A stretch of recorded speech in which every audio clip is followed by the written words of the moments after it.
Warhammer Underworlds /셰이드스파이어 is a competitive miniatures game for 2 players set in the Age of Sigmar, in which warbands battle each other for glory and an escape from the cursed city of /셰이드스파이어. The game is played in 3 rounds, each consisting of an action phase and an end phase.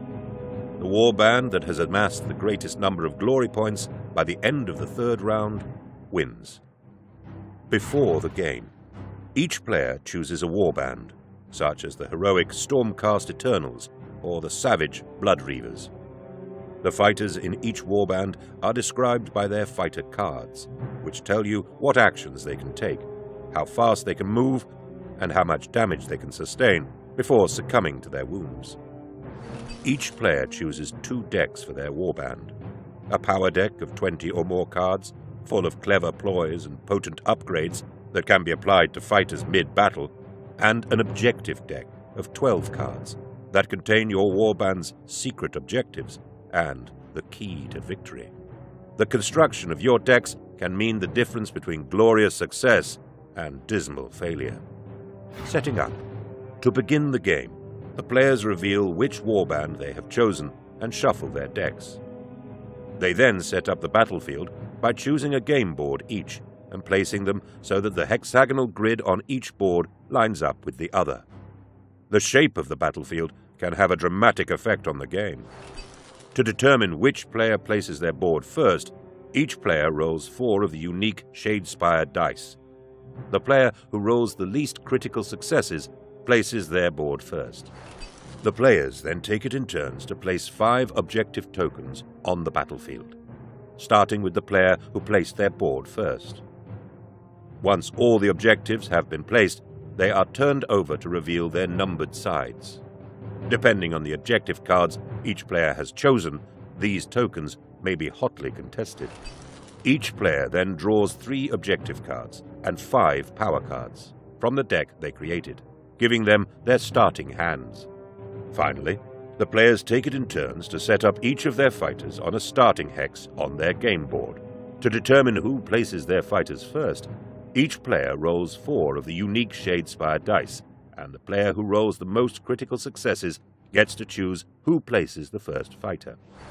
Players then alternate placing fighters until both sides have set up. They are then ready to battle. Round 1. Each round consists of an action phase and an end phase.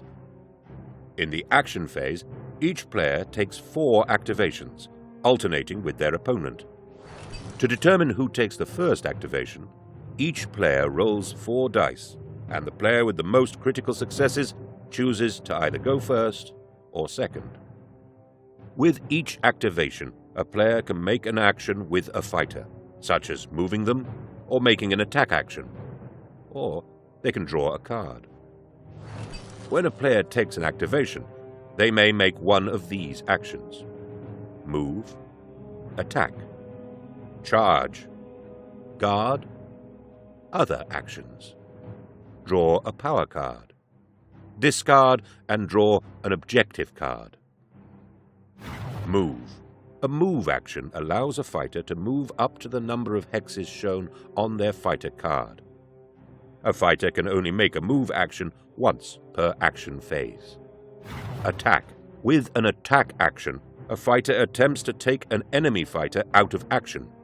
Attack actions use the attack dice, and each attack action has a range in hexes, a damage characteristic that tells you how much damage the target suffers if the attack succeeds, and a dice characteristic that tells you how many attack dice to roll and what symbol counts as a success when you do.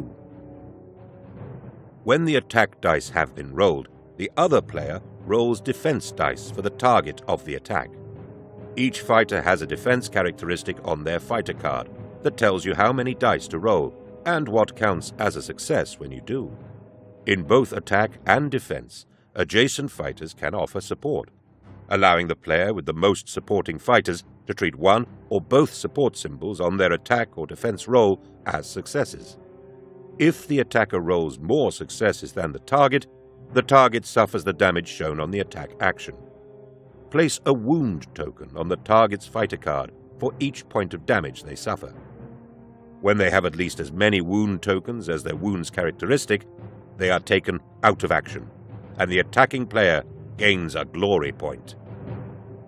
If the attack was successful, or if both players rolled the same number of successes, the attacker can also push their target back 1 hex.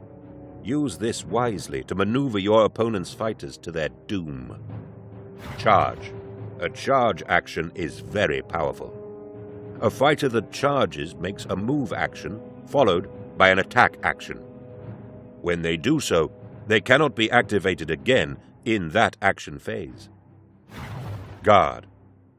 A player can put a fighter on guard as an action to increase that fighter's defense until the end of the phase. A fighter that is on guard treats both block and dodge results on the defense dice as successes.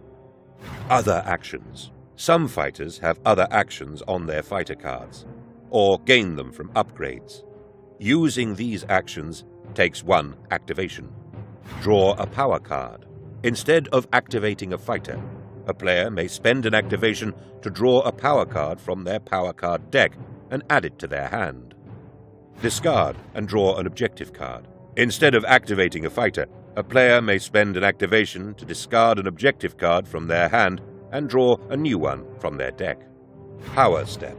Once a player has taken an activation, both players enter the Power Step.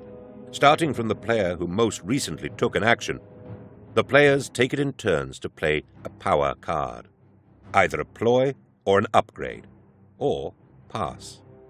Some ploys have an immediate effect, while others last for the next activation, allowing the players to bolster their fighters or hinder their opponents.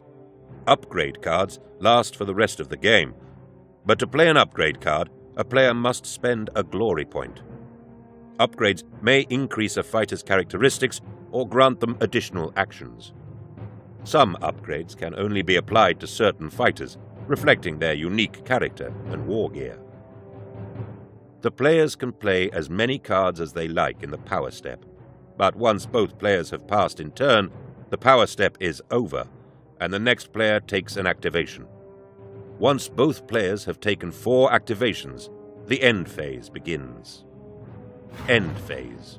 In the end phase, players reveal and score objective cards to earn glory points, then spend glory points to apply upgrades to their fighters and discard unwanted cards before drawing new hands ready for the next round. Most objective cards are scored in the end phase, but some may be scored immediately when their condition is met.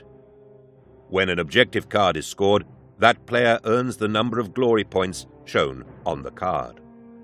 When both players have drawn cards to refill their hands, back to 3 objective cards and 5 power cards, the players begin the next round.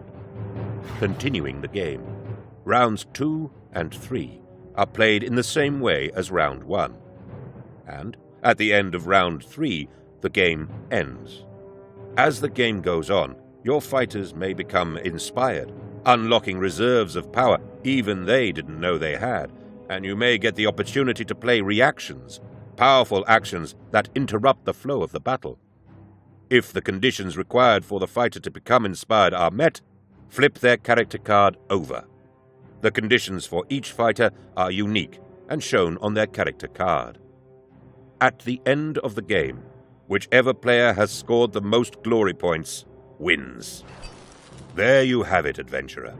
Choose your warband, build and customize your deck, and test them again and again against your opponents.